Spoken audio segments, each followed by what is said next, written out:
ജീവിതത്തിൽ അനുഗ്രഹങ്ങൾ തരുമ്പോൾ നമസ്കാരം വേണ്ട, ഖുർആൻ ഓതണ്ട, ഈ ചിന്ത നമുക്ക് പാടില്ല. പിന്നെയോ നമുക്ക് കോട്ടമുണ്ടാവുമ്പോഴാണെങ്കിലും നിഅമത്തുകൾ ഉണ്ടാകുമ്പോഴാണെങ്കിലും ആ സമയത്തൊക്കെ നമസ്കാരം കൃത്യമായിരിക്കണം, വിശുദ്ധമായ ഖുർആൻ പാരായണം വേണം.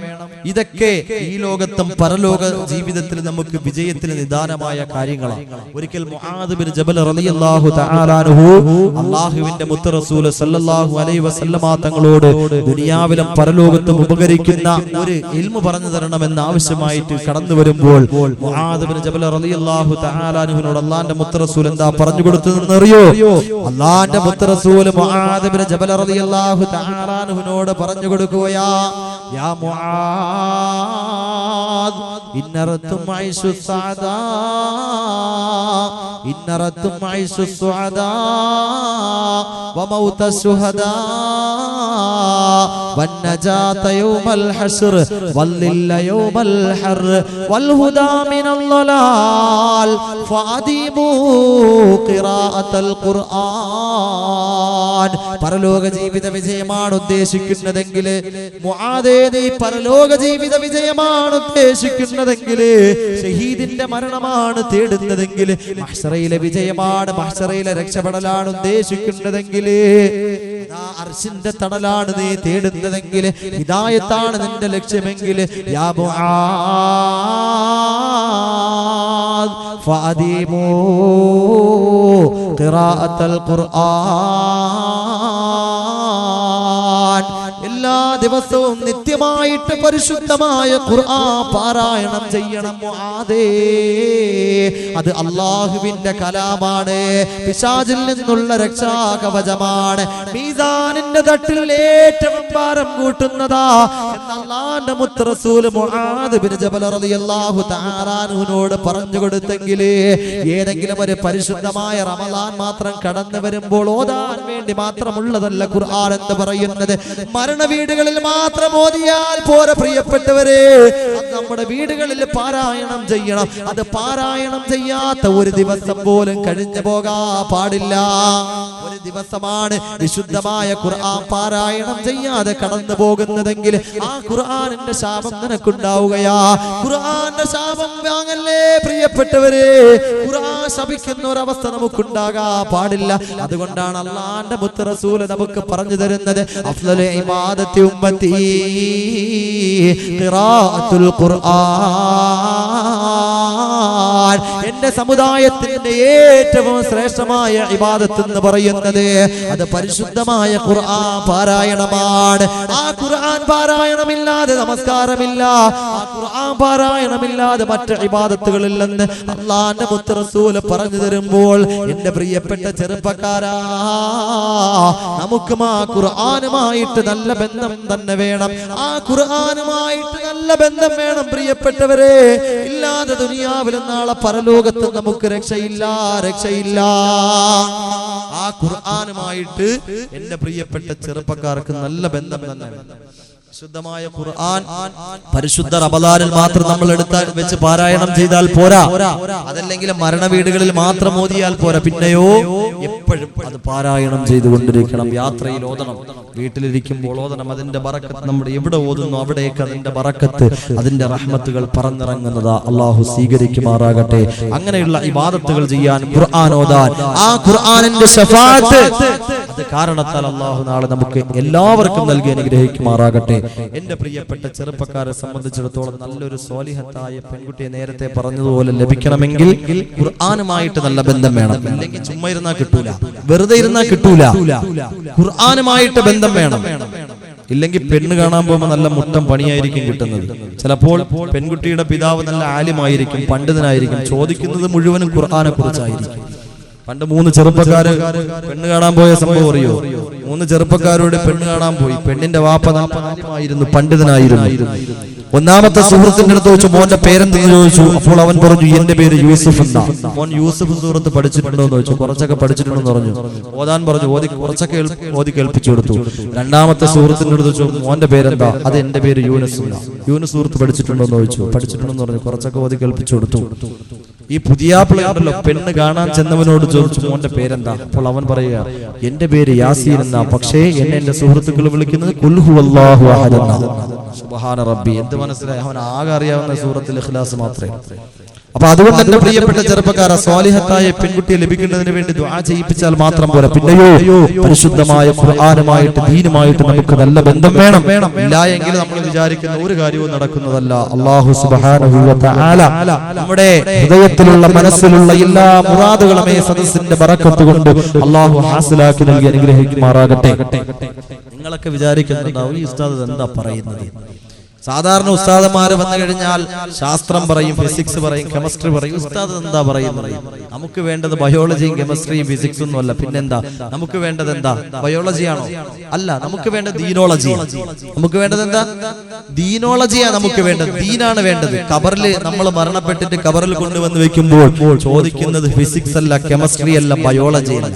പിന്നെന്താ ചോദിക്കുന്നത്? ദീനോളജിയാണ് അവിടെ ചോദിക്കുന്നത്. മൻ റബ്ബുക വമൻ നബിയുക വമാ ദീനുക. ദീനുണ്ടോന്ന് ചോദിക്കും, ദീൻ ഏതാണെന്ന് ചോദിക്കും. ബന്ധമില്ലെങ്കിൽ പറയാൻ പറ്റൂല. അവിടെ ഗണിതശാസ്ത്രവും ശാസ്ത്രവും അതൊക്കെ കൊണ്ടു ചെന്ന് കഴിഞ്ഞാൽ ഒരു രക്ഷയില്ല. ഉസ്താദന്മാരെ കുറ്റപ്പെടുത്തുകയാണല്ലോ, ഈ ഉസ്താദ് എന്ത് പ്രസംഗമോ, അത് ഫിസിക്സും കെമിസ്ട്രിയും ബയോളജിയും പഠിച്ചിട്ടില്ലെന്നാ ചോദിക്കുന്നത്. അതൊക്കെ പ്രസംഗിച്ചൂടെ? എന്റെ പ്രിയപ്പെട്ടവരെ, അങ്ങനെയാണ് നമ്മൾ ഉസ്താദന്മാരെ കളിയാക്കുന്നതെങ്കിൽ ചില ജുമാ പ്രഭാഷണങ്ങളിൽ അങ്ങനെയാണല്ലോ. ഉസ്താദ് എന്താ എന്നും കുറെ ചരിത്രങ്ങളും കുറെ സംഭവങ്ങളും ശിക്ഷകളും മാത്രം പറയുന്നത്, വേറെ എന്തെല്ലാം കാര്യങ്ങൾ ആധുനികമായിട്ടുള്ള കാര്യങ്ങളൊക്കെ പറയാനുണ്ട്, അതൊക്കെ പറഞ്ഞുകൂടെ എന്ന് ചോദിക്കുന്ന ചെറുപ്പക്കാരുണ്ട്. എന്റെ പ്രിയപ്പെട്ടവരെ, അങ്ങനെയാണ് നമ്മൾ ഉസ്താദന്മാരെ കളിയാക്കുന്നതെങ്കിൽ പണ്ട് ഒരു തോണിയില് 3 ചെറുപ്പക്കാർ കോളേജ് വിദ്യാർത്ഥികൾ പിന്നെ സഞ്ചരിച്ചു. അവരുടെ കഥ പറഞ്ഞതുപോലെയാണ്. അവരിങ്ങനെ തോണിയിൽ സഞ്ചരിച്ചു പോയപ്പോൾ തോണിക്കാരനോട് കുറച്ചു ദൂരം കായലിൽ ഇങ്ങനെ സഞ്ചരിച്ചപ്പോൾ ചോദിച്ചു, നിങ്ങള് കെമിസ്ട്രി പഠിച്ചിട്ടുണ്ടോ എന്ന് ചോദിച്ചു. ആ സമയത്ത് പറഞ്ഞു ഇല്ല എന്ന് പറഞ്ഞു. നിങ്ങളുടെ ജീവിതത്തിന്റെ 25% നഷ്ടപ്പെട്ടു പോയി. 100-ൽ 25% നഷ്ടപ്പെട്ടു പോയി. ബാക്കി ഇനി എത്രയുള്ളത്? 75%. കുറച്ചു ദൂരോടെ പോയപ്പോൾ ആ കായലിന്റെ ഏകദേശം എത്തിയപ്പോൾ വീണ്ടും ആ 3 വിദ്യാർത്ഥികൾ, കോളേജ് വിദ്യാർത്ഥികൾ ചോദിച്ചു, നിങ്ങള് ഫിസിക്സ് പഠിച്ചിട്ടുണ്ടോ എന്ന് ചോദിച്ചു. ഇല്ല എന്ന് പറഞ്ഞു. ജീവിതത്തിന്റെ വീണ്ടും 25% പോയി. ഇനി ബാക്കി എത്രയാടാ മക്കളെ? ബാക്കി എത്രയാ? മാരവിടെയൊന്നുമില്ല. ബാക്കി എത്ര ഉണ്ട്? 100-ൽ 50% പോയില്ലേ? 25 പോയി. ബാക്കി എത്രയാ? ഒന്ന് വാ തുറന്ന് പറയും. എത്ര ഉണ്ട്? 50% ഉണ്ട്. ഇവിടെ ഉള്ളവര് സംസാരിക്കത്തവരാണ്. 50% ബാക്കിയുണ്ട്. കുറച്ചുകൂടി ചെന്നപ്പോൾ സമുദ്രത്തിന്റെ ഏകദേശം ആ കായലിന്റെ ഏകദേശം കുറച്ച് ഭാഗം കൂടി ചെന്നപ്പോൾ വീണ്ടും ഈ കോളേജ് വിദ്യാർത്ഥികൾ ഈ തോണിക്കാരനോട് ചോദിച്ചു, അതൊക്കെ പോട്ടെ, നിങ്ങൾ ബയോളജി പഠിച്ചിട്ടുണ്ടോ എന്ന് ചോദിച്ചു. ഇല്ല എന്ന് പറഞ്ഞു. വീണ്ടും പറഞ്ഞു ജീവിതത്തിന്റെ 25% പോയി. അപ്പൊ എത്രയായി? 75%. ഇനി ബാക്കിയുള്ളത് എത്രയാ? 25%. കുറച്ചുകൂടി ഫ്രണ്ടിലോട്ട് പോയി കായലിന്റെ മധ്യഭാഗത്തെത്തിയപ്പോൾ വല്ലാത്ത മഴയും കാറ്റും അങ്ങനെ അടിച്ചു വീശാൻ തുടങ്ങി. മഴ പെയ്യാൻ തുടങ്ങി. തോണിയിൽ വെള്ളം കയറാൻ തുടങ്ങി. ഏകദേശം തോണി മുങ്ങിപ്പോകുമെന്നുള്ള അവസ്ഥ എത്തിയപ്പോൾ ഈ ചെറുപ്പക്കാര് വല്ലാതെ പേടിച്ച് കോളേജ് വിദ്യാർത്ഥികൾ ഇങ്ങനെ ഭയന്ന് വിറച്ചുകൊണ്ടിരിക്കുകയാ. മരണം കൺമുന്നിൽ കണ്ടുകൊണ്ടിരിക്കുകയാ. ആ സമയത്ത് തോണിക്കാരൻ 3 കോളേജ് വിദ്യാർത്ഥികളെടുത്ത് ചോദിച്ചു, അതൊക്കെ പോട്ടെ, എല്ലാം പോട്ടെ, നിങ്ങൾ നീന്തോളജി പഠിച്ചിട്ടുണ്ടോ എന്ന് ചോദിച്ചു. ആ സമയത്ത് ഇല്ല എന്ന് പറഞ്ഞു. നിങ്ങളുടെ ജീവിതത്തിന്റെ 100% പോയി. ബാക്കി 25% എനിക്കുണ്ട്. അതുകൊണ്ട് ഞാൻ നീന്തിയിട്ട് രക്ഷപ്പെട്ടോളാം. പക്ഷെ നിങ്ങൾക്ക് 100% പോയി. ഇതുപോലെയാകും നമ്മുടെ കഥ. അതുകൊണ്ട് നമുക്ക് വേണ്ടത് ദീനാണ്. അല്ലാഹു സുബ്ഹാനഹു വ തആല ദീൻ പഠിക്കുവാനുള്ള ഭാഗ്യം അല്ലാഹു നമുക്ക് നൽകി അനുഗ്രഹിക്കുമാറാകട്ടെ.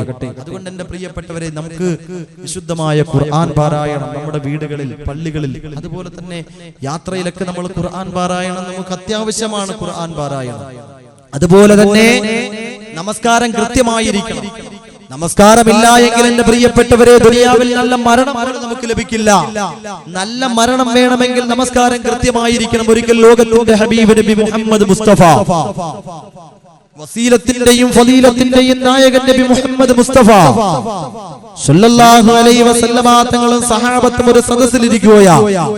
ആ സമയത്ത് ഒരു പ്രിയപ്പെട്ട ചെറുപ്പക്കാരൻ, ഒരു ചെറുപ്പക്കാരനായ സഹാബി പൊട്ടിക്കരഞ്ഞുകൊണ്ട് അല്ലാഹുവിന്റെ മുത്ത് റസൂലിന്റെ ചാരത്തേക്ക് കടന്നു വരികയാണ്. ആ സഹാബി പൊട്ടിക്കരഞ്ഞുകൊണ്ട് ലോകത്തിന്റെ ഹബീബിന്റെ ചാരത്തേക്ക് കടന്നു വന്നിട്ട് പറയുന്നു, യാ റസൂലല്ലാഹ് മാത അബീ, എന്റെ പിതാവ് ഈ ലോകത്ത് നിന്ന് വിട പറഞ്ഞു പോയി നബിയേ. എന്റെ പിതാവിനെ മയ്യത്ത് കുളിപ്പിക്കാൻ കഴിയുന്നില്ല നബിയേ, കഫൻ പൊതിയാൻ കഴിയുന്നില്ല നബിയേ, ഖബറടക്കം ചെയ്യാൻ സാധിക്കുന്നില്ല നബിയേ.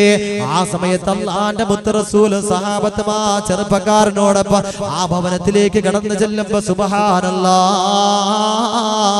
മയ്യത്തിന്റെ ചാരത്തേക്ക് കടന്നു ചെന്നിട്ട് മയ്യത്തിന്റെ മുഖത്തേക്ക് നോക്കുമ്പോ പന്നിയുടെ കോലത്തിൽ മറിക്കപ്പെട്ടിരിക്കുകയാ, പന്നിയുടെ രൂപത്തിൽ മറിക്കപ്പെട്ടിരിക്കുകയാ. അല്ലാഹുവിന്റെ മുത്ത് റസൂൽ ആ മയ്യത്തിന്റെ ചാരത്ത് നിന്നിട്ടതാ പൊട്ടിക്കരഞ്ഞുകൊണ്ട് ദുആരക്കുകയാ. സഹാബത്ത് അവിടെ ആമീൻ പറയുകയാ. അത്ഭുതമെന്ന് പറയട്ടെ പ്രിയപ്പെട്ടവരെ, ആ മയ്യത്ത് പഴയ രൂപത്തിലായി, മനുഷ്യരൂപത്തിലായി. വീണ്ടും മയ്യത്ത് കുളിപ്പിച്ച് കഫൻ പൊതഞ്ഞ് ആറടി മണ്ണാകുന്ന ഇരുട്ടറയിലേക്ക്, മണ്ണറയിലേക്ക് കൊണ്ടുവന്ന് വെക്കുന്ന സമയത്ത് വീണ്ടും അതാ മയ്യത്തിന്റെ കോലം മറിക്കപ്പെടുകയാ, പന്നിയുടെ കോലത്തിൽ മറിക്കപ്പെടുകയാ. ഖബറടക്കമല്ല കഴിഞ്ഞിട്ട് അല്ലാഹുവിന്റെ മുത്ത് റസൂൽ സല്ലല്ലാഹു അലൈഹി വസല്ലമ തങ്ങളെ ആ പ്രിയപ്പെട്ട പൊന്നുമോനെ വിളിച്ചുകൊണ്ട്, ആ സഹാബിയെ ചെറുപ്പക്കാരനെ വിളിച്ചുകൊണ്ട് എന്താണ് കാരണമെന്ന് അന്വേഷിക്കുമ്പോൾ, ഈ ദുനിയാവിൽ നിന്റെ പിതാവ് അക്രമിയായിരുന്നു, വിഭചാരിയായിരുന്നു, കള്ളുകുടിയനായിരുന്നു. ആ സമയത്ത് ആ ചെറുപ്പക്കാരൻ അല്ലാഹുവിന്റെ റസൂലിനോട് പൊട്ടിക്കരഞ്ഞുകൊണ്ട് പറയുന്നു, യാ റസൂലല്ലാഹ്, അല്ലാഹുവിന്റെ പ്രവാചകരെ, എന്റെ പിതാവ് ഈ ലോകത്ത് ജീവിച്ചിരുന്നപ്പോൾ അക്രമിയായിരുന്നില്ല നബിയേ, മദ്യപാനിയായിരുന്നില്ല നബിയേ, വിഭചാരിയായിരുന്നില്ല നബിയേ. പക്ഷേ എന്റെ പിതാവ് പള്ളിയുടെ മിനാരങ്ങളിൽ നിന്ന് ബാങ്കിന്റെ ധ്വനികൾ കേട്ട് കഴിഞ്ഞാൽ നമസ്കാരം ഉപേക്ഷിച്ചിരുന്നു നബിയേ. എന്റെ പിതാവ് നമസ്കരിച്ചിരുന്നില്ല.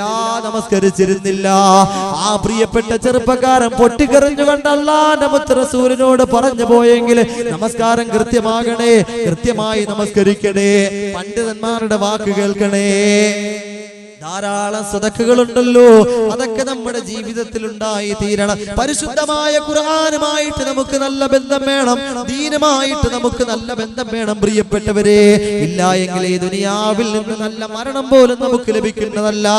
അല്ലാഹു ഈ സദസ്സിന്റെ ബറക്കത്ത് കൊണ്ട് നമുക്ക് നല്ല മരണം നൽകി അനുഗ്രഹിക്കുമാറാകട്ടെ.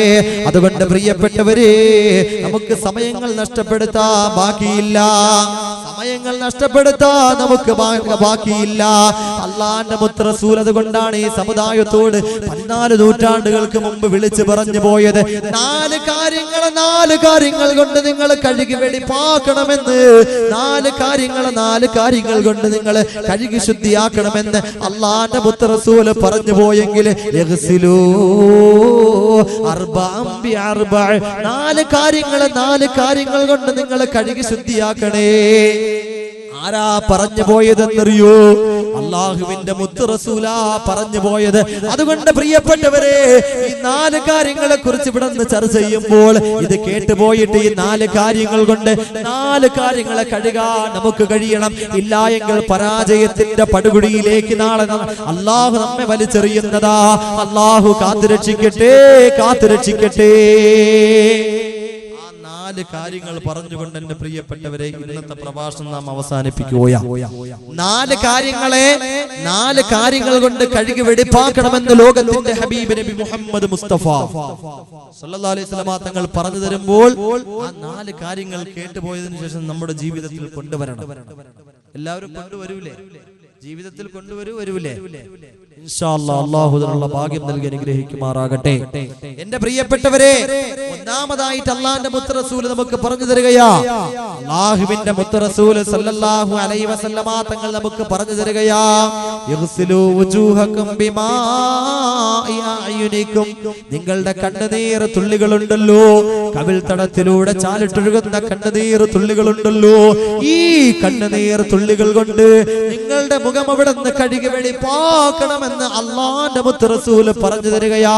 ഈ കണ്ണുനീർ തുള്ളികൾക്ക് മാത്രമേ നമ്മുടെ പാപങ്ങളെ കഴുകി ശുദ്ധിയാക്കാൻ സാധിക്കുകയുള്ളൂ. ഈ കണ്ണുനീർ തുള്ളികൾക്ക് മാത്രമേ നാളെ സ്വർഗത്തെ വിലക്ക് വെക്കാൻ കഴിയുകയുള്ളൂ. ഈ കണ്ണുനീർ തുള്ളികൾക്ക് മാത്രമേ നരകത്തിന്റെ തീയെ കെടുത്താൻ, അതിന്റെ അഗ്നിയെ കെടുത്തി കളയാ കഴിയുകയുള്ളൂ. ഇല്ലാതെ സാധിക്കില്ല പ്രിയപ്പെട്ടവരെ. അതുകൊണ്ട് കരയണേ, കവിൾ തടത്തിലൂടെ കണ്ണുനീർ തുള്ളികളെ ചാലിട്ടൊഴുകണേ. അത് നമസ്കാരത്തിലാണെങ്കിൽ, വിശുദ്ധമായ ഖുർആൻ പാരായണം ചെയ്യുമ്പോഴാണെങ്കിൽ, അദ്കാറുകൾ ചെല്ലുമ്പോഴാണെങ്കിൽ, എപ്പോഴും കവിൾ തടത്തിലൂടെ കണ്ണുനീർ തുള്ളികളുണ്ടല്ലോ. ചെയ്തു പോയ പാപങ്ങൾ ഓർത്തിട്ട് ഒഴുകണമെന്ന് അള്ളാന്റെ മുത്ത് റസൂല് പറഞ്ഞു തരുമ്പോൾ ആയിഷ ബീവി റളിയല്ലാഹു തആല അൻഹ പറഞ്ഞു തരികയാ. ഒരിക്കൽ അള്ളാന്റെ മുത്ത് റസൂൽ എന്റെ ഭവനത്തിൽ കിടന്നുറങ്ങുകയാ. അള്ളാന്റെ റസൂലിന്റെ ശറഫാക്കപ്പെട്ട ശരീരം എന്റെ ശരീരത്തോട് ചേർത്ത് വെച്ചുകൊണ്ട് കിടന്നുറങ്ങുകയാ. ആ സമയത്ത് പാതിരാത്രി സമയത്ത് അള്ളാന്റെ മുത്ത് റസൂൽ ചാടി എഴുന്നേൽക്കുകയാ. ചാടി എഴുന്നേറ്റിട്ട് അള്ളാന്റെ മുത്ത് റസൂൽ എന്നോട് അവിടെ നിന്ന് പറയുകയാ, യാ ആയിഷ, അള്ളാന്റെ മുത്ത് റസൂൽ പറഞ്ഞു തരികയാ. അള്ളാന്റെ മുത്ത് റസൂൽ എന്നോട് അവിടെ നിന്ന് അനുവാദം ചോദിക്കുകയാ. യാ ആയിഷ, ഇദല്ലി അൻ അഅ്ബുദ റബ്ബി, എന്റെ പടച്ച റബ്ബിനൊന്ന് ഇബാദത്ത് ചെയ്യാൻ എന്നെ അനുവദിക്കൂ ആയിഷ, എനിക്ക് സമയം നൽകൂ ആയിഷ. ആയിഷ ബീവി റളിയല്ലാഹു തആല അൻഹ പറയുകയാ, അല്ലാഹുവിന്റെ മുത്ത് റസൂലിന് ഞാൻ അനുവാദം കൊടുക്കുകയാ. അല്ലാഹുവിന്റെ റസൂലിന് ഞാൻ അനുവാദം കൊടുക്കുകയാ. പാതിരാത്രി സമയത്ത് അല്ലാഹുവിന്റെ മുത്ത് റസൂല് ചാടി എഴുന്നേറ്റിട്ട് പോയി ഒളു എടുത്തിട്ട് കടന്നു വരികയാ. ഒളു എടുത്ത് കടന്നു വന്നിട്ട് പരിശുദ്ധമായ ഖുർആൻ അവിടെ നിന്ന് കരങ്ങളിൽ എടുക്കുകയാ. പുരോഗമന കാലത്തെ പ്രാകൃതന്റെയും മാതൃകാലത്തെ പരിഷ്കൃതന്റെയും മനസ്സിൽ പരിവർത്തനത്തിന്റെ പടപ്പാട്ട് പാടിയ 14 നൂറ്റാണ്ടുകൾക്ക് മുമ്പ് പടച്ചറമ്പ് പടപ്പുകൾക്ക് വേണ്ടി ഹിദായത്തിന്റെ മാർഗദർശനം നൽകുന്നതിന് വേണ്ടി അള്ളാന്റെ മുത്ത് റസൂലിന്റെ കരങ്ങളിൽ ഇറക്കിയ പരിശുദ്ധ ഖുർആൻ ഉണ്ടല്ലോ. ആ വിശുദ്ധമായ ഖുർആൻ അള്ളാന്റെ മുത്ത് റസൂൽ അവിടെ നിന്ന് കരങ്ങളിൽ ഇടക്കുകയാ. എന്നിട്ട് ഇഫ്തതഹൽ ഖുർആന ഫബകാ, ആ വിശുദ്ധമായ ഖുർആൻ അവിടെ നിന്ന് നിവർത്തി വെച്ചിട്ട് പൊട്ടിക്കരയുകയാ. കവിൾ തടത്തിലൂടെ കണ്ണുനീർ തുള്ളികളെ ചാലിട്ടൊഴുകുകയാ. പൊട്ടിക്കരഞ്ഞ് തേങ്ങി കരയുമ്പോൾ ഏത് സമയം വരെയാ കരഞ്ഞതെന്നറിയോ പ്രിയപ്പെട്ടവരെ? ഇന്നേ വരെ ഖുർആൻ ഓതിയിട്ട് ഒരു തുള്ളി കണ്ണുനീര് കവിൾ തടത്തിലൂടെ ചാലിട്ടൊഴുകിയിട്ടുണ്ടോ? ഏതുവരെയാ അല്ലാഹുവിന്റെ മുത്ത് റസൂൽ കരഞ്ഞതെന്നറിയോ? സുബഹിക്ക് വാങ്ക് വിളിക്കുന്നതിന് വേണ്ടി ബിലാലുൽ മുഅദ്ദിൻ റളിയല്ലാഹു തആല അൻഹു കടന്നു വരികയാ. ബിലാലുൽ മുഅദ്ദിൻ റളിയല്ലാഹു തആല അൻഹു കടന്നു വരുന്ന സമയത്ത് അതാ അല്ലാഹുവിന്റെ മുത്ത് റസൂലിന്റെ കരച്ചിൽ ബിലാൽ റളിയല്ലാഹു തആല അൻഹു കേൾക്കുകയാ. ആ സമയത്ത് ബിലാൽ റളിയല്ലാഹു തആല അൻഹു അല്ലാഹുവിന്റെ റസൂലിന്റെ ചാരത്തേക്ക് കടന്നു വന്നിട്ട് പൊട്ടിക്കരഞ്ഞുകൊണ്ട് ലോകത്തിന്റെ ഹബീബിനോട് ചോദിക്കുന്നു, യാ റസൂലല്ലാഹ് ബിഅബീ വഅന്ത ഉമ്മീ യാ ഹബീബല്ലാഹ്, എന്റെ മാതാപിതാക്കൾ അങ്ങേക്ക് അർപ്പണം നബിയേ. അല്ലാഹുവിന്റെ റസൂലേ, വാതുബകീക യാ റസൂലല്ലാഹ്, അങ്ങെന്തിനാണ് ഇങ്ങനെ തേങ്ങിക്കരയുന്നത് നബിയേ? അങ്ങെന്തിനാണ് ഇങ്ങനെ പൊട്ടിക്കരയുന്നത് നബിയേ? അല്ലാഹുവിന്റെ മുത്ത് റസൂൽ ആ സമയത്ത് എന്താ പറഞ്ഞതെന്നറിയോ? യാ ബിലാൽ അഫലാ അകൂന അബ്ദൻ ശകൂറാ, ബിലാലേ, പടച്ച റബ്ബിന് ഞാനൊരു നന്ദിയുള്ള അടിമയാകണ്ട ബിലാലേ, ഞാനൊരു നന്ദിയുള്ള ദാസനാകണ്ടേ ബിലാലേ. അല്ലാഹുവിന്റെ മുത്ത് റസൂൽ ബിലാലുൽ മുഅദ്ദിൻ റളിയല്ലാഹു തആല അൻഹുവിനോട് പറയുന്നു, ബിലാലേ, വിശുദ്ധമായ ഖുർആനിന്റെ ആയത്തുകളാ എന്നെ കരയിപ്പിച്ചത് ബിലാലേ. ആ ഖുർആനിന്റെ ആയത്തുകൾ ഇവിടെ നിന്ന് പാരായണം ചെയ്തപ്പോൾ നരകത്തിന്റെ അദാബുകളെ കുറിക്കുന്ന നരകത്തിന്റെ ശിക്ഷകളെ കുറിക്കുന്ന ആയത്ത് അവിടുന്ന് പാരായണം ചെയ്തു ബിലാൽ. ആ സമയത്ത് ഞാൻ കരഞ്ഞു പോയതാണ് ബിലാലേ. ലാ യത്ഫിഉഹാ ഇല്ലാ ബിമാഇൽ ഐൻ. ഈ കണ്ണുനീർ തുള്ളികൾക്കല്ലാതെ ആ നരകത്തിന്റെ തീയെ കെടുത്താൻ, അതിന്റെ അഗ്നിയെ കെടുത്താൻ കഴിയില്ല ബിലാലേ എന്ന് അല്ലാഹുവിന്റെ മുത്ത് റസൂൽ ബിലാലുൽ മുഅദ്ദിൻ റളിയല്ലാഹു തആല അൻഹുവിനോട് പറഞ്ഞു കൊടുത്തെങ്കിൽ എന്റെ പ്രിയപ്പെട്ട ചെറുപ്പക്കാരാ, ദുനിയാവിന് വേണ്ടി കരയല്ലേ എന്റെ പെങ്ങളെ. സീരിയലിന്റെ മുമ്പിൽ ഇരുന്നുകൊണ്ട് എത്ര നേരം വേണമെങ്കിലും കണ്ണുനീർ വാർക്കാൻ നമുക്കുണ്ടല്ലോ. പക്ഷേ ഖുർആൻ ഓതിയിട്ട് ഏതെങ്കിലും ഒരു നിമിഷത്തില്, രാത്രിയാകട്ടെ പകലാകട്ടെ, നമസ്കാര ശേഷമാകട്ടെ അല്ലാത്തപ്പോഴാകട്ടെ, ആ ഖുർആനിന്റെ ഏതെങ്കിലും ഒരായത്തോതിയിട്ട് പരലോകത്തിന്റെ അദാബുകളെ കുറിക്കുന്ന, നരകത്തിന്റെ അദാബുകളെ കുറിക്കുന്ന ഏതെങ്കിലും ഒരായത്തോതിയിട്ട് ഇന്നേ വരെ കരയാൻ നമുക്ക് കഴിഞ്ഞിട്ടുണ്ടോ? അതുകൊണ്ടാണ് അല്ലാഹുവിന്റെ മുത്ത് റസൂല് പറഞ്ഞു തരുന്നത്. ഒന്നാമതായിട്ട് അല്ലാഹുവിന്റെ റസൂല് നമുക്ക് പറഞ്ഞു തരികയാ, കണ്ണുനീർ തുള്ളികൾ കൊണ്ട് നമ്മുടെ മുഖം കഴുകാൻ, കഴുകി ശുദ്ധിയാക്കാൻ നമുക്ക് കഴിയണം.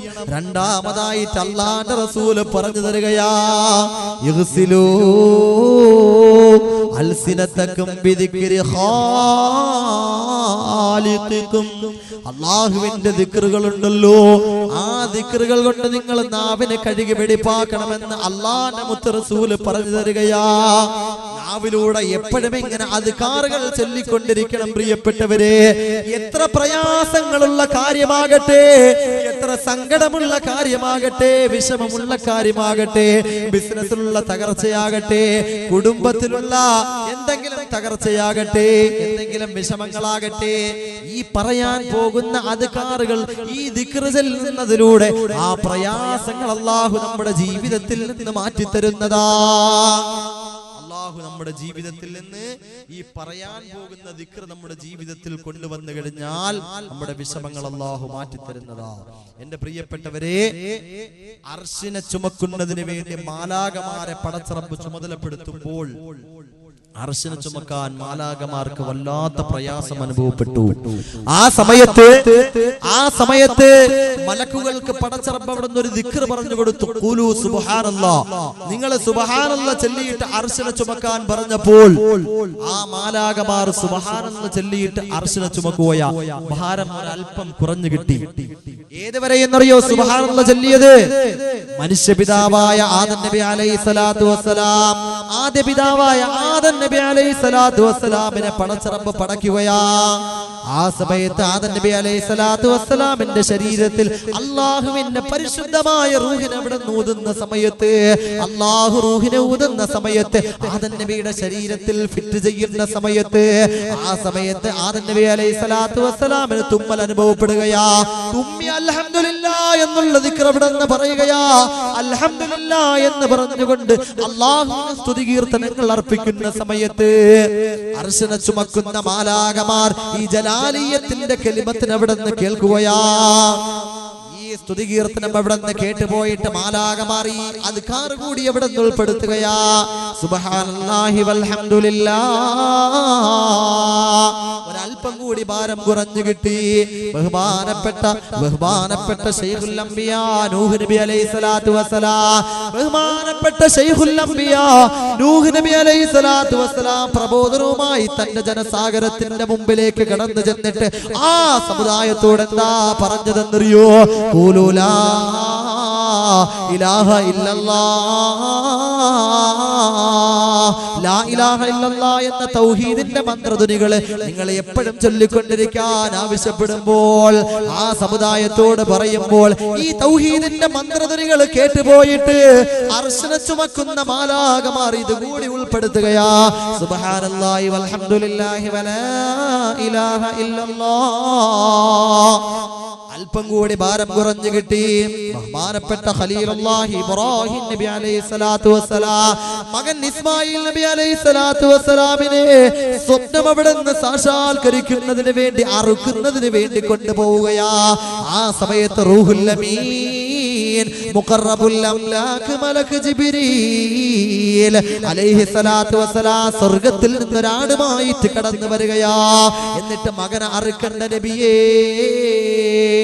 ഈ ആടിനെ അവിടെ നിന്ന് അറുക്കണമെന്ന് അള്ളാഹുവിന്റെ ഓർഡർ ഉണ്ടെന്ന് പറയുമ്പോൾ എന്റെ പ്രിയപ്പെട്ടവരെ സന്തോഷ ആധിക്യത്താൽ ഖലീലുല്ലാഹി ഇബ്രാഹിം നബി അലൈഹിസ്സലാത്തു വസ്സലാം അള്ളാഹുവിന്റെ തക്ബീർ ധ്വനികൾ ചെല്ലുകയാണ്. അല്ലാഹു അക്ബർ, ഫർഹം ബിദാലിക ഫർഹം ബിദാലിക. സന്തോഷ ആധിക്യത്താൽ തക്ബീർ പറയുകയാ. ഈ തക്ബീറിനെ കേട്ടുപോയിട്ട് മാലാകമാർ ഈ അദ്കാറിനോടൊപ്പം അവിടെ ഉൾപ്പെടുത്തുകയാ. സുബ്ഹാനല്ലാഹി വൽഹംദുലില്ലാഹി വലാ ഇലാഹ ഇല്ലല്ലാഹു അല്ലാഹു അക്ബർ. അല്പം കൂടി ഭാരം കുറഞ്ഞു കിട്ടി. ഈ ഒരു സംഭവമുണ്ടല്ലോ, ഈ ഒരു സംഭവം പ്രവാചകൻ നബി മുഹമ്മദ് മുസ്തഫ അല്ലാഹുവിന്റെ മുത്ത് റസൂൽ സല്ലല്ലാഹു അലൈഹി വസല്ലമ തങ്ങളോട് ജിബ്രീൽ അലൈഹിസ്സലാത്തു വസ്സലാം പറഞ്ഞു കൊടുക്കുന്ന സമയത്ത് അല്ലാഹുവിന്റെ മുത്ത് റസൂൽ അത്ഭുതപ്പെട്ടുകൊണ്ട് ആശ്ചര്യപ്പെട്ടുകൊണ്ട് എന്താ പറഞ്ഞതെന്നറിയോ? ലാ ഹൗല വലാ ഖുവത ഇല്ലാ ബില്ലാഹിൽ അലിയിൽ അലീം എന്നുള്ള ദിക്റിനെ അവിടെ നിന്ന് പറയാ തുടങ്ങുകയാ. ഇത് മാലാഖമാർ കേട്ടുപോയിട്ട് ഇതുകൂടി ഉൾപ്പെടുത്തുകയാ. പൂർണ്ണമായിട്ടും ഭാരം മാറി കിട്ടിയെന്ന്, പ്രയാസം മാറി കിട്ടിയെന്ന് ഹദീസുകൾ പറഞ്ഞു തരുമ്പോൾ, ചരിത്രങ്ങൾ പറഞ്ഞു തരുമ്പോൾ, കച്ചവടത്തെ ബിസിനസ്സിലുള്ള നഷ്ടങ്ങളാകട്ടെ, തകർച്ചയാകട്ടെ, കുടുംബ ബന്ധത്തിലുള്ള പ്രയാസങ്ങളാകട്ടെ, ഈ ദിക്ർ ചെല്ലുന്നതിലൂടെ അള്ളാഹു മാറ്റിത്തരുന്നതാ. അതുകൊണ്ട് എന്റെ പ്രിയപ്പെട്ടവരെ, ഈ അദ്കാറുകൾ നമ്മുടെ ജീവിതത്തിൽ കൊണ്ടുവരണം. സുബ്ഹാനല്ലാഹി വൽഹംദുലില്ലാഹി വലാ ഇലാഹ ഇല്ലല്ലാഹു അല്ലാഹു അക്ബർ വലാ ഹൗല വലാ ഖുവത ഇല്ലാ ബില്ലാഹിൽ അലിയിൽ അലീം. അല്ലാഹുവിനുള്ള ഭാഗ്യം നമുക്ക് നൽകി അനുഗ്രഹിക്കുമാറാകട്ടെ. അതിലൂടെ പ്രയാസങ്ങൾ, നമ്മുടെ ബിസിനസ്സിലുള്ള തകർച്ചകൾ, സാമ്പത്തികമായിട്ടുള്ള ഞെരുക്കങ്ങൾ എല്ലാം, നമ്മുടെ മക്കളുടെ രോഗങ്ങളെല്ലാം അല്ലാഹു സുബ്ഹാനഹു വ തആല മാറ്റി തന്ന് അനുഗ്രഹിക്കുമാറാകട്ടെ.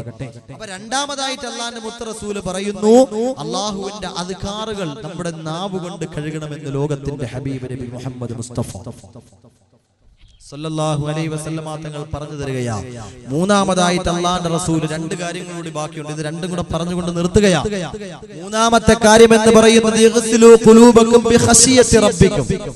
പടച്ച റബ്ബിന്റെ പേടി കൊണ്ട് നമ്മുടെ ഹൃദയത്തെ കഴുകി വെടിപ്പാക്കണമെന്ന് ലോകത്തിന്റെ ഹബീബ് നബി മുഹമ്മദ് മുസ്തഫ സല്ലല്ലാഹു അലൈഹി വസല്ലമ തങ്ങൾ പറഞ്ഞു തരികയാ. എന്റെ പ്രിയപ്പെട്ടവരെ, അള്ളാഹുവിനെ പേടിക്കാൻ, ഭയപ്പെടാൻ ആർക്കാ കഴിയുന്നത്? അള്ളാഹുവിനെ ഇബാദത്ത് ചെയ്തുകൊണ്ട്, നമസ്കരിച്ചുകൊണ്ട്, നോമ്പ് പിടിച്ചുകൊണ്ട്, ഖുർആൻ പാരായണം ചെയ്തുകൊണ്ട്, സ്വലാത്തുകൾ ചൊല്ലിക്കൊണ്ട്, നന്മകൾ ചെയ്തുകൊണ്ട്, സദഖകൾ കൊടുത്തുകൊണ്ട് ജീവിക്കുന്നവർക്ക് മാത്രമേ അള്ളാഹുവിനെ പേടിക്കാൻ കഴിയുകയുള്ളൂ. അല്ലാത്തവർക്ക് പേടിക്കാൻ കഴിയില്ല. ഒരിക്കൽ ആയിഷ ബീവി റളിയല്ലാഹു തആല അൻഹ അള്ളാഹുവിന്റെ മുത്ത് റസൂലിന്റെ ചാരത്തേക്ക് ഒരു സംശയവുമായിട്ട് കടന്നു വരികയാണ്. ആയിഷ റളിയല്ലാഹു തആല വിശുദ്ധമായ ഖുർആനിന്റെ ഒരു ആയത്തിന്റെ സംശയം ചോദിക്കുന്നതിന് വേണ്ടി അതിന്റെ ആശയം അവിടെ അള്ളാഹുവിന്റെ റസൂലെ പറഞ്ഞു തരണമെന്നുള്ള ആവശ്യവുമായിട്ട് കടന്നു വരികയാ. ബീവി ആയിഷ റളിയല്ലാഹു തആല അള്ളാഹുവിന്റെ മുത്ത് റസൂലിന്റെ ചാരത്തേക്ക് കടന്നു വന്നിട്ട് അള്ളാഹുവിന്റെ റസൂലിനോട് പറയുന്നു, യാ റസൂലല്ലാഹ്,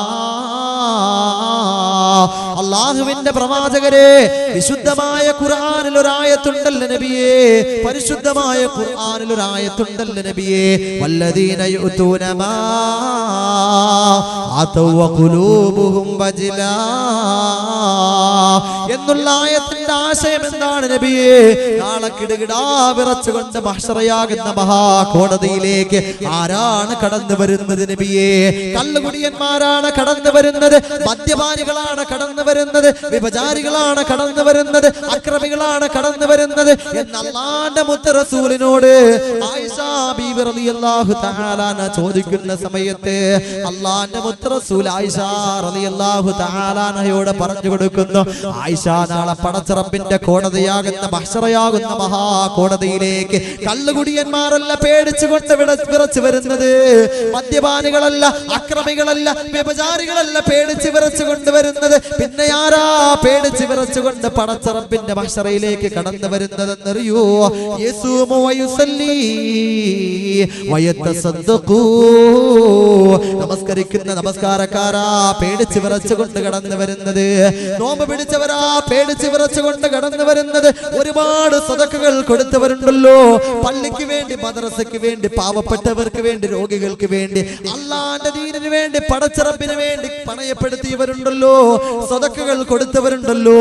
അവരാണ് പേടിച്ച് വിറച്ചുകൊണ്ട് കടന്നു വരുന്നത് എന്ന് ലോകത്തിന്റെ ഹബീബ് നബി മുഹമ്മദ് മുസ്തഫ സല്ലല്ലാഹു അലൈഹി വസല്ലമ തങ്ങളെ ബീബി ആയിഷ റളിയല്ലാഹു തആല അൻഹയോട് പറഞ്ഞു കൊടുക്കുമ്പോ ആയിഷ റളിയല്ലാഹു തആല അൻഹയുടെ മനസ്സിലേക്ക് സംശയം കടന്നു വരികയാ.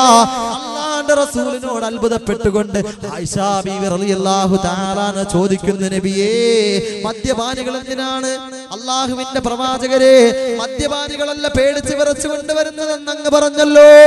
കള്ളുകുടിയന്മാരല്ല, അക്രമികളല്ല, വ്യഭിചാരികളല്ല പേടിച്ച് വിറച്ചുകൊണ്ട് വരുന്നതെന്ന് പറഞ്ഞല്ലോ.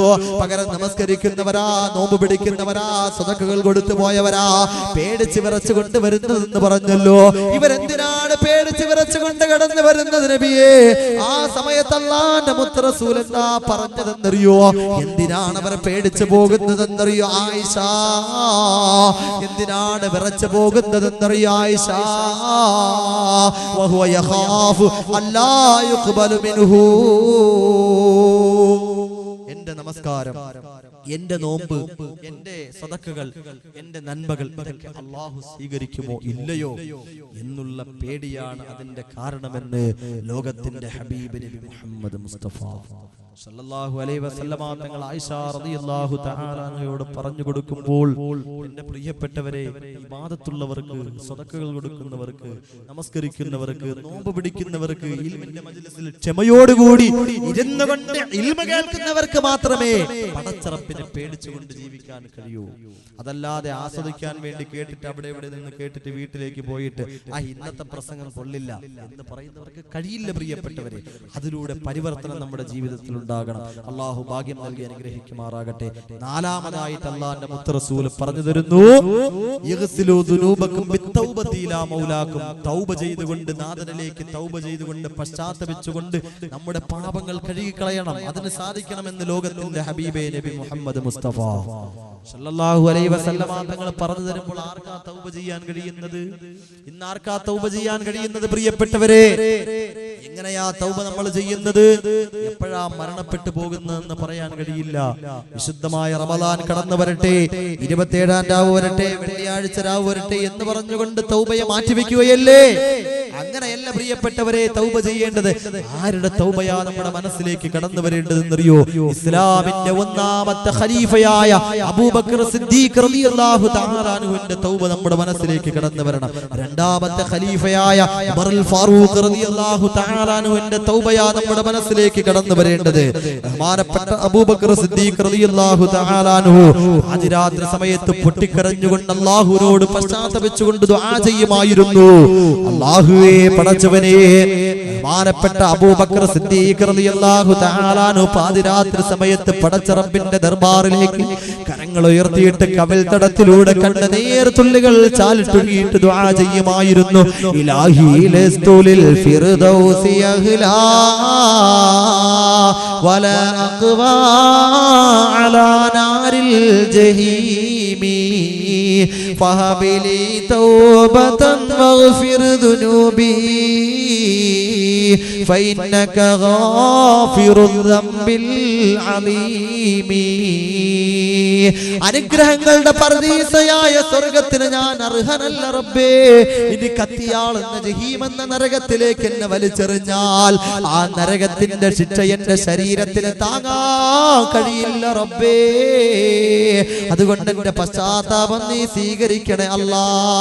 എന്റെ പാപങ്ങൾ നീ പുറത്തു തരണേ അല്ലാ. ആരാ ദുആ ചെയ്തു പോയത് പ്രിയപ്പെട്ടവരെ? ചിന്തിക്ക് ചെറുപ്പക്കാരാ, ഇത് ചിന്തിക്കാനുള്ള സമയമാ. അതുകൊണ്ട് ആ ഒരു തൗബയാ നമ്മുടെ മനസ്സിന്റെ മാണിക്യ കൊട്ടാരമാകുന്ന മനോമുഖരത്തിലേക്ക് കടന്നു വരേണ്ടത് പൊന്നുമോനെ. കോളേജ് വിട്ടുവരുമ്പോൾ പെൺകുട്ടികളെ കാത്തു നിൽക്കുന്ന ചെറുപ്പക്കാരാ, പെണ്ണിന്റെ കോള് വരുന്നതിന് വേണ്ടി, അവളുടെ മെസ്സേജ് വരുന്നതിന് വേണ്ടി കാത്തു നിൽക്കുന്ന ചെറുപ്പക്കാരാ, എന്റെ പൊന്നുമോനെ, ഇസ്ലാമിന്റെ രണ്ടാമത്തെ ഖലീഫയായ ഉമറുൽ ഫാറൂഖ് റളിയല്ലാഹു തആല അൻഹുവിന്റെ തൗബ വേണം നമ്മുടെ മനസ്സിന്റെ മനോമുഖരത്തിലേക്ക് കടന്നു വരേണ്ടത്. ബഹുമാനപ്പെട്ട ഉമറുൽ ഫാറൂഖ് റളിയല്ലാഹു തആല അൻഹുവിന് ഒരു ഡയറി ഉണ്ടായിരുന്നു. ഏതൊരു കാര്യം ചെയ്താലും ആ ഡയറിയിൽ അവിടെ നിന്ന് രേഖപ്പെടുത്തുകയാ. എന്നിട്ട് വെള്ളിയാഴ്ച ദിവസം കടന്നു വന്നു കഴിഞ്ഞാൽ ആ ഡയറി നിവർത്തി വെച്ചിട്ട് പരിശോധിക്കുകയാ. അല്ലാഹുവിന് തൃപ്തിപ്പെടാത്ത, പൊരുത്തപ്പെടാത്ത ഏതെങ്കിലും ഒരു കാര്യം ആ ഡയറിയിൽ കണ്ടുപോയാൽ ഉമറുൽ ഫാറൂഖ് റളിയല്ലാഹു തആല അൻഹു ചാട്ടവാറെടുത്തുകൊണ്ട് ശരീരത്തിൽ തലങ്ങും വിലങ്ങും അടിക്കുകയാ, താറുമാറടിക്കുകയാ. എന്നിട്ട് സ്വശരീരത്തോട് ഉമറുൽ ഫാറൂഖ് റളിയല്ലാഹു തആല അൻഹു ചോദിക്കുകയാ, അഫഅൽത ഹാദാ യാ ഉമർ, അഫഅൽത ഹാദാ യാ ഉമർ, ഏ ഉമറേ, നീ ഇങ്ങനെ ചെയ്ത ഉമറേ, എന്തിനിങ്ങനെ ചെയ്തു ഉമറേ എന്ന് പറഞ്ഞുകൊണ്ട് ശരീരത്തിൽ തലങ്ങും വിലങ്ങും ചാട്ടവാറെടുത്ത് കൊണ്ടടിക്കുകയാ. ആ ഉമറുൽ ഫാറൂഖ് റളിയല്ലാഹു തആല അൻഹു അല്ലേ ഈ ലോകത്ത് നിന്ന് വിട പറഞ്ഞു പോയ സമയത്ത് സഹാബത്തെ മയ്യത്ത് കുളിപ്പിക്കുന്നതിന് വേണ്ടി ശരീരം കൊണ്ടുവന്നിട്ട്, മയ്യത്തിനെ കൊണ്ടുവന്നിട്ട് ശരീരത്തിൽ നിന്ന് വസ്ത്രമെടുത്ത് നോക്കുമ്പോ സുബ്ഹാനല്ലാഹ്, അല്ലാഹുവേ, പടച്ചവനെ, കറുത്ത കരുവാളിച്ച് കിടക്കുന്ന അടയാളങ്ങൾ കണ്ടുപോയിട്ട് സഹാബത്ത് പോലും പൊട്ടിക്കരഞ്ഞു പോയെങ്കിൽ ആ ഉമറുൽ ഫാറൂഖ് റളിയല്ലാഹു തആല അൻഹു ഈ ലോകത്ത് ജീവിച്ചിരുന്ന സമയത്ത് പറഞ്ഞു പോയത്, ഈ ലോകത്ത് ജീവിച്ചിരുന്ന സമയത്ത് എന്താ പറഞ്ഞതെന്നറിയോ? യാ ലൈതനീ കുന്തു തുറാബാ, യാ ലൈതനീ കുന്തു തുറാബാ, ഞാനൊരു പിടി മണ്ണായിരുന്നെങ്കിൽ എത്രയോ നന്നായിരുന്നു എന്ന് പറഞ്ഞു പോയെങ്കിൽ ആ ഒരു തൗബയാ നമ്മുടെ മനസ്സിലേക്ക് കടന്നു വരേണ്ടത്. മുസ്ലിമേ, അല്ലാഹുവേ, പടച്ചവനെ, എപ്പോഴാ മരണപ്പെടുന്നതെന്ന് പറയാ കഴിയില്ല. ആബിദുൽ അർവാഹ് എപ്പോഴാ നമ്മുടെ ചാരത്തേക്ക് വരുന്നതെന്ന് പറയാ കഴിയില്ല. തിരുവനന്തപുരം ജില്ലയിലെ കരകുളം എന്ന് പറയുന്ന സ്ഥലത്തെ പഴകുറ്റി എന്ന് പറയുന്ന ഒരു സ്ഥലമുണ്ട് പ്രിയപ്പെട്ടവരെ. ആ പഴകുറ്റിയിലുള്ള റിയാസ് എന്ന പേരുള്ള 25 വയസ്സുകാരനായ ചെറുപ്പക്കാര് തന്റെ പ്രിയപ്പെട്ട സഹോദരിമാരെ വിവാഹം ചെയ്ത് വിടുന്നതിന് വേണ്ടി, മാതാപിതാക്കളെ സംരക്ഷിക്കുന്നതിന് വേണ്ടി, നല്ലൊരു വീട് വെക്കുന്നതിന് വേണ്ടി അബൂദാബിയുടെ മണ്ണിലേക്ക് യാത്ര ചെയ്തു പോയ പ്രിയപ്പെട്ട ചെറുപ്പക്കാരനാ. ആ പ്രിയപ്പെട്ട ചെറുപ്പക്കാരന് നല്ലൊരു ജോലി കിട്ടി, നല്ലൊരു ജോലി കിട്ടി. ആ ജോലിയിൽ നിന്ന് കിട്ടുന്ന ശമ്പളം കൊണ്ട്, ആ സമ്പാദ്യം കൊണ്ട് തന്റെ പ്രിയപ്പെട്ട സഹോദരിമാരെ വിവാഹം ചെയ്തയച്ചു, തന്റെ മാതാപിതാക്കളെ സംരക്ഷിച്ചു, നല്ലൊരു വീട് വെച്ചു. ആ വീടിന്റെ പണി എവിടെ നിന്ന് പൂർത്തിയായിരുന്നില്ല. അവസാനമായിട്ട് ആ പ്രിയപ്പെട്ട ചെറുപ്പക്കാരൻ തന്റെ പിതാവിനെ ഫോൺ വിളിച്ച് സംസാരിക്കുമ്പോൾ എന്താ പറഞ്ഞതെന്നറിയോ? എന്റെ വീടിന്റെ പണി എന്നാണോ പൂർത്തിയാകുന്നത്, അന്നല്ലാതെ എന്റെ വീട്ടിലേക്ക്, എന്റെ നാട്ടിലേക്ക് ഞാൻ കടന്നു വരുന്നതല്ല എന്ന് പറഞ്ഞു പോയെങ്കിൽ ഒരു അപകടത്തിൽ പെട്ടുകൊണ്ട് റിയാസ് എന്ന് പറയുന്ന 25 വയസ്സുള്ള പൊന്നുമോൻ ഈ ലോകത്ത് നിന്ന് വിട പറഞ്ഞു പോയപ്പോൾ എന്റെ പ്രിയപ്പെട്ടവരെ 17 ദിവസങ്ങൾ കഴിഞ്ഞിട്ടാ ആ പ്രിയപ്പെട്ട ചെറുപ്പക്കാരന്റെ മയ്യത്തുണ്ടല്ലോ ആ ഭവനത്തിലേക്ക്, പഴകുറ്റി എന്ന് പറയുന്ന സ്ഥലത്തേക്ക് കൊണ്ടുവന്നു പോയതെങ്കിൽ ഈ 17 ദിവസങ്ങൾക്കുള്ളിൽ എത്രയോ പ്രിയപ്പെട്ട ഉസ്താദുമാര് ദുആ ചെയ്തെന്നറിയോ? എത്രയോ പ്രിയപ്പെട്ട ഉസ്താദുമാരാ പ്രിയപ്പെട്ട സഹോദരന്റെ, ആ ചെറുപ്പക്കാരന്റെ വീട്ടിലേക്ക് കടന്നു ചെന്നെന്നറിയോ? മാതാപിതാക്കളെ, കുടുംബക്കാരെ ഒന്ന് സമാധാനപ്പെടുത്തുന്നതിന് വേണ്ടി, സാന്ത്വനപ്പെടുത്തുന്നതിന് വേണ്ടി കടന്നു ചെന്നെന്നറിയോ? ഈ വിനീതനമാ പ്രിയപ്പെട്ട പിതാവിന്റെ ചാരത്തേക്ക് കടന്നു ചെന്നിട്ട് ആ പിതാവിനെ സമാധാനത്തിന്റെ, സാന്ത്വനത്തിന്റെ വാക്കുകൾ പറഞ്ഞു കൊടുക്കുമ്പോ ആ പ്രിയപ്പെട്ട പിതാവ് ക്ഷമിച്ചുകൊണ്ടെന്താ പറഞ്ഞതെന്നറിയോ? ആകെയുള്ള ഒരു പൊന്നുമോനാണ് ഉസ്താദേ, എങ്ങനെയാ ക്ഷമിക്കാൻ കഴിയുന്നത്, എങ്ങനെയാ സഹിക്കാൻ കഴിയുന്നതെന്ന് പറഞ്ഞു പോയെങ്കില് മാതാപിതാക്കള് ജീവിച്ചിരിക്കുമ്പോ മക്കള് മരണപ്പെട്ടു പോയെന്ന് പറഞ്ഞാ നമുക്ക് താങ്ങാൻ കഴിയുമോ? ഒരിക്കലും താങ്ങാൻ കഴിയില്ല. താൻ ഈ ലോകത്ത് നിന്ന് വിട പറഞ്ഞു കഴിഞ്ഞാൽ എന്റെ മയ്യത്ത് കുളിപ്പിക്കാനും എന്നെ കഫൻ പൊതിയാനും ആരുടെ മണ്ണാകുന്ന ഖബറിലേക്ക് എടുത്തു വെച്ചിട്ട് ആ ഖബറടക്കം കഴിഞ്ഞിട്ടൊന്ന് ദുആ ചെയ്യാൻ, ഖബർ വല്ലപ്പോഴും ഒന്ന് സന്ദർശിക്കാൻ, ഒന്ന് ദുആ ചെയ്യാൻ, പ്രാർത്ഥിക്കാൻ, ഖുർആൻ ഓതാൻ, സദഖകൾ കൊടുക്കാൻ എന്റെ പൊന്നുമോൻ ഉണ്ടായിരിക്കണമെന്ന് ആഗ്രഹിക്കാത്ത ഉമ്മമാരാരാ? അങ്ങനെ ആഗ്രഹിക്കാത്ത ഉപ്പമാരാരാ? പ്രിയപ്പെട്ടവരെ, ആ പ്രിയപ്പെട്ട ചെറുപ്പക്കാരന്റെ പ്രത്യേകത എന്തെന്നറിയോ? നല്ല ഇബാദത്തുള്ള ചെറുപ്പക്കാരനായിരുന്നു. നമസ്കാരമുള്ള, ധാരാളം പള്ളിക്ക് വേണ്ടി, പാവപ്പെട്ടവർക്ക് വേണ്ടി വാരിക്കോരി കൊടുക്കുന്ന ചെറുപ്പക്കാരനായിരുന്നു. ഇന്നും ആ ചെറുപ്പക്കാരന് വേണ്ടി എത്രയോ സദസ്സുകളിലെ പ്രഭാഷണത്തിന്റെ വേദികളിൽ പൊട്ടിക്കരഞ്ഞുകൊണ്ട് ദുആ ചെയ്യുന്നറിയോ?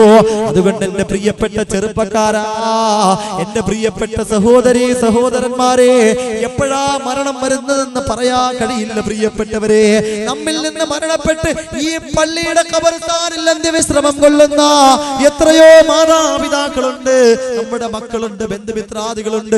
ആ ഖബറിന്റെ ഇരുട്ടറയിൽ കിടന്നുകൊണ്ട് ഓരോ ദിവസവും പൊട്ടിക്കരഞ്ഞുകൊണ്ട് ആ ഉമ്മമാര്, ആ ഉപ്പമാര് വിളിച്ചു പറയുന്നത് എന്തെന്നറിയോ? യാ വലദീ വയാബിന്ദി, പൊന്നുമോനെ പൊന്നുമോളെ, ഞങ്ങൾ എവിടെയാ കിടക്കുന്നതെന്നറിയോ? വലിയ കൊട്ടാരങ്ങളിൽ നിങ്ങൾ താമസിക്കുമ്പോൾ, പട്ടുമെത്തകൾ കിടന്നുല്ലസിക്കുമ്പോൾ, തലയിണയിൽ തല വെച്ച് കിടന്നുറങ്ങുന്ന സമയത്ത് ഞങ്ങൾ എവിടെയാ കിടക്കുന്നതെന്നറിയോ മക്കളെ? സിജ്നുൻ, അതിഭീകരമായ ജയിലിലാണ് മക്കളെ. നമ്മുടെ അടുത്ത് കിടക്കുന്ന ഖബറാളികൾക്ക് നല്ല നല്ല മക്കള് അവരുടെ മഗ്ഫിറത്തിന് വേണ്ടി, മണ്ണറ മണിയറയായി മാറുന്നതിന് വേണ്ടി ഇതുപോലെ സദഖകൾ ചെയ്ത് പള്ളിക്ക് വേണ്ടി, അതുപോലെ തന്നെ പാവപ്പെട്ടവർക്ക് വേണ്ടി എല്ലാം കൊടുത്തിട്ട് സദഖകൾ ചെയ്തിട്ട് ദുആ ചെയ്യിപ്പിച്ച കാരണത്താൽ അവരുടെ മണ്ണറകൾ മണിയറയായി മാറിയിട്ടുണ്ട് മക്കളെ. അപ്പോഴും ഞങ്ങളും ചിന്തിച്ചു പോയി, നമ്മുടെ പൊന്നോമന മക്കള് ഒരുപാട് കഷ്ടപ്പാടുകൾ, ഒരുപാട് സങ്കടങ്ങൾ, പ്രയാസങ്ങൾ സഹിച്ചുകൊണ്ട് നമ്മൾ വളർത്തിയ നമ്മുടെ മക്കള് ഇതുപോലെ നമുക്ക് വേണ്ടി ദുആ ചെയ്യിപ്പിച്ചിരുന്നെങ്കിൽ, സദഖകൾ കൊടുത്തിരുന്നെങ്കിൽ എന്നാഗ്രഹിച്ചു പോയി പൊന്നു മക്കളെ. അതുകൊണ്ട് തസദ്ദഖൂ അലൈനാ, തസദ്ദഖൂ അലൈനാ, നമുക്ക് വേണ്ടി സദഖ ചെയ്യ മക്കളെ, സദഖ ചെയ്യ മക്കളെ. എന്നാ മാതാപിതാക്കൾ മരണപ്പെട്ടു പോയവർ ഖബറിന്റെ ഇരുട്ടറയിൽ കിടന്നുകൊണ്ട്, ആ മണ്ണറയുടെ അകത്തളത്തിൽ കിടന്നുകൊണ്ട് വിളിച്ചു പറയുമെങ്കിൽ ആ മാതാപിതാക്കളെ എങ്ങനെയാ മറക്കാൻ നമുക്ക് കഴിയുന്നത്?